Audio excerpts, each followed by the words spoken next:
Alors c'est un plaisir de revenir quelques mois après sur le colloque qui a eu lieu au mois de novembre à la Bibliothèque nationale de France, intitulé « Il était une fois dans le web » et qui revenait sur l'histoire mais aussi les enjeux actuels et à venir des archives et de l'archivage du web. Cet événement, qui avait été organisé conjointement par la Bibliothèque nationale de France et par l'Institut national de l'audiovisuel, avait évidemment en 2016 un sens particulier puisqu'il s'agissait à la fois de célébrer les 20 ans de l'archivage du web via la fondation Internet Archive. Brewster Kahle a commencé ce projet en 1996, mais aussi les 10 ans du dépôt légal du web qui va confier la mission à la BNF et à l'INA d'archiver le web. Alors c'est un événement dont je garde un excellent souvenir, ne serait-ce que par le mélange d'acteurs qui ont été convoqués lors de ces 2 journées. En particulier, la première journée a été l'occasion de suivre des rencontres plus professionnelles et notamment avec les correspondants du dépôt légal du web BNF. Et c'était vraiment intéressant d'écouter ces échanges autour de la manière dont des correspondants sur tout le territoire français s'investissent dans la sélection des documents et des sites qui vont ensuite être archivés et de voir les problématiques, les enjeux qui s'y développent. Ça a été aussi l'occasion pour notre équipe, à savoir l'équipe Web 90, qui est formée depuis 2014 dans le cadre d'un projet soutenu par l'Agence nationale de la recherche. Ça a donc été l'occasion pour notre équipe via Benjamin Thierry, de présenter une réalisation que nous avons menée en partenariat avec la Bibliothèque nationale de France, à savoir un parcours guidé dédié justement au site des années 90 et au web des années 90 et de le présenter justement à ces professionnels, à ces correspondants qui s'investissent dans la sélection de sites, de leur montrer aussi que les chercheurs s'en emparaient, que la recherche aujourd'hui se servait de ces sélections qu'ils avaient faites. Ceci étant, les sélections des années 90 n'ont pas été faites par la Bibliothèque nationale de France. Rappelons que ce sont des collections qui ont été récupérées auprès de la fondation Internet Archive. En effet, la BNF et l'INA se lancent au titre du dépôt légal officiellement à partir de 2006, même si déjà avant, les problématiques d'archivage du numérique et notamment du patrimoine nativement numérique ne leur échappaient pas.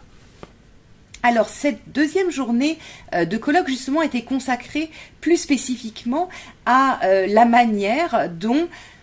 un certain nombre d'acteurs s'emparent de ces archives. C'était à la fois des échanges autour de l'archivage du web lui-même qui a donné l'occasion de retrouver aussi des historiques, des personnes qui au sein de la BNF ou de l'INA se sont investies précocement dans ces recherches, de voir aussi ou de retrouver des chercheurs qui ont été pionniers réellement il y a quelques années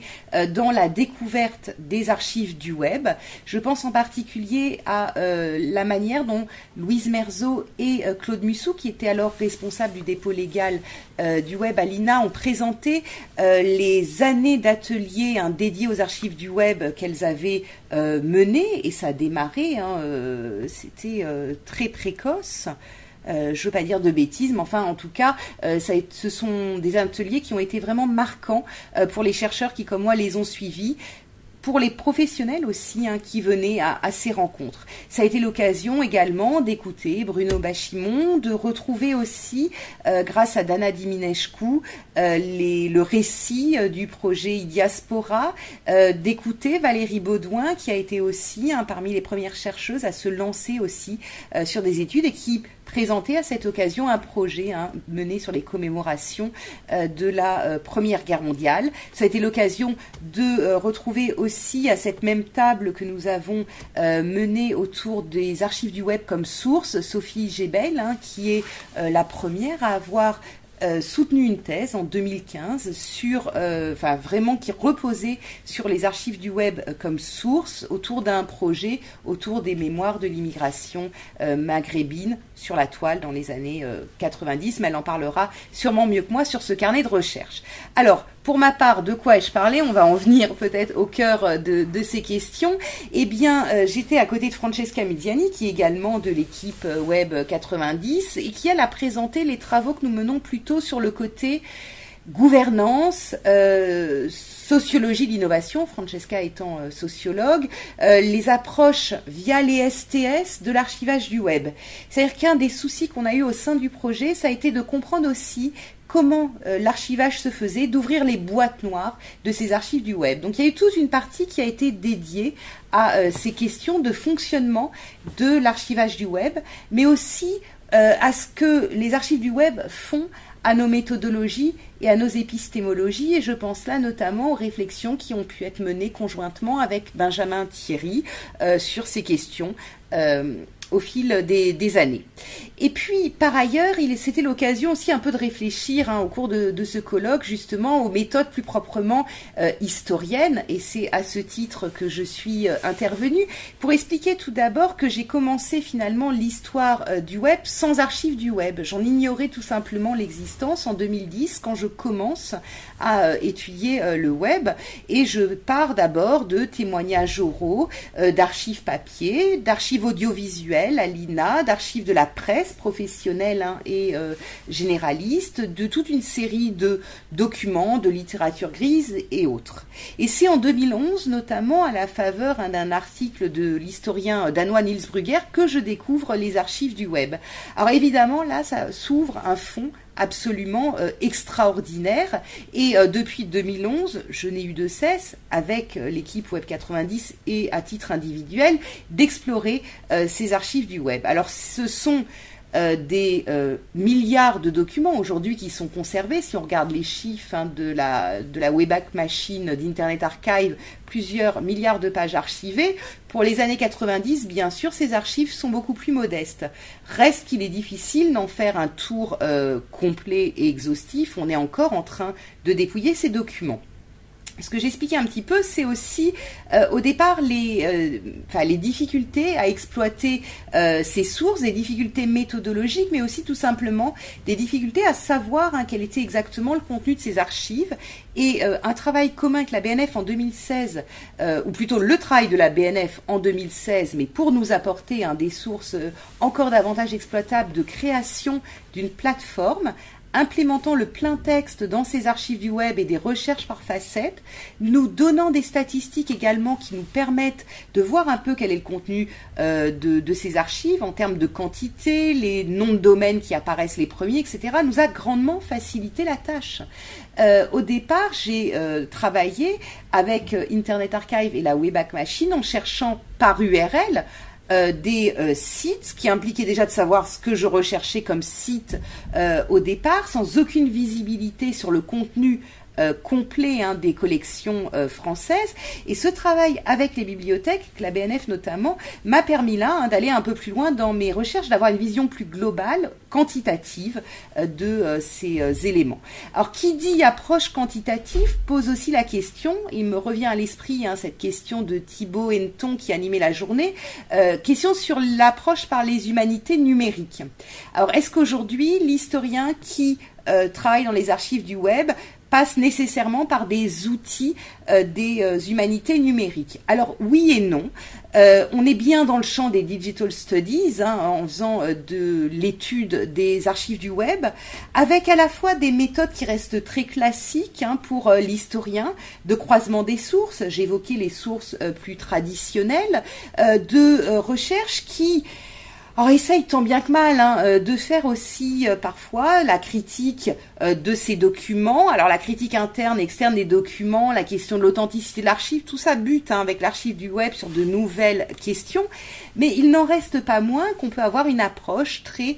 qualitative de ces sources et notamment le parcours guidé que nous présentions au cours de ce colloque et qui est consultable à la Bibliothèque nationale de France, montre bien à quel point on peut, par la sélection d'une petite centaine de sites, proposer un regard sur ce qu'était le web des années 90 et un regard qui sélectionne, qui va un peu à la manière de ce que faisait Yahoo à l'époque, faire de la curation finalement humaine au sein de ces masses de documents. Et puis bien sûr on peut utiliser des méthodes qui seraient des méthodes soit plus quantitatives, mais pas seulement, qui peuvent être aussi plutôt des méthodes instrumentées par des outils numériques, alors que ce soit pour essayer de faire de la cartographie de liens, pour essayer de croiser des métadonnées. Je serais tentée de dire que ça, on l'a assez peu fait dans Web 90, car les collections sont lacunaires. Outre qu'on n'a qu'une petite partie des collections d'Internet Archive, 3 mois par an des années 96 à 2000, ce sont des archives qui ont quand même été moins bien conservées que celles qu'on voit aujourd'hui. Donc ces approches par des outils des humanités numériques, on les mène beaucoup plus au sein d'un second projet qui réunit un certain nombre de participants qui s'intéressent déjà dans Web 90 aux archives du web, et qui est le projet ASAP, Archives Sauvegarde Attentat Paris, qui nous a permis cette fois-ci, avec la BNF et avec l'INA, d'explorer les archives des attentats de 2015, les archives à la fois web et Twitter. Et quand on sait que c'est plus de 11 millions de tweets qui ont été par exemple archivés par l'INA en novembre 2015, au moment des attentats du Bataclan, là on comprend le besoin d'outils effectivement pour nous aider dans ces approches, que ce soit par la réalisation de timelines, par la création de nuages de mots, par le croisement de métadonnées. Même chose côté BNF, il y a eu aussi le souci de faciliter les recherches des chercheurs dans ces fonds des attentats, en implémentant notamment dans les archives du web des attentats une recherche plein texte. Donc on jongle à la fois ici entre des méthodes qui sont très quantitatives, mais aussi des analyses plus fines, tous ces travaux restant en cours. Alors je parle beaucoup d'outils outre ces archives qui sont construits par les bibliothèques, par les instituts. En effet, et c'est là encore un point important, le chercheur ne peut pas partir avec les données qui ont été archivées dans le cadre du dépôt légal par les institutions d'archivage. Et donc les institutions aujourd'hui, et ça c'est une tendance qu'on découvre de plus en plus, qui est de plus en plus forte et de plus en plus intéressante, c'est de proposer aussi aux chercheurs des outils d'exploitation de ces archives. J'en ai mentionné un certain nombre. On voit un réel dynamisme et une réelle collaboration entre monde de la recherche ici et monde de l'archive. C'est exactement ce qu'illustrait ces journées de novembre, cette rencontre entre professionnels du monde de l'audiovisuel, de l'archive, des bibliothèques et ce monde de la recherche. C'est de ça dont modestement nous avons en tant que chercheurs aussi essayé de témoigner, et c'est ça aussi que nous poursuivons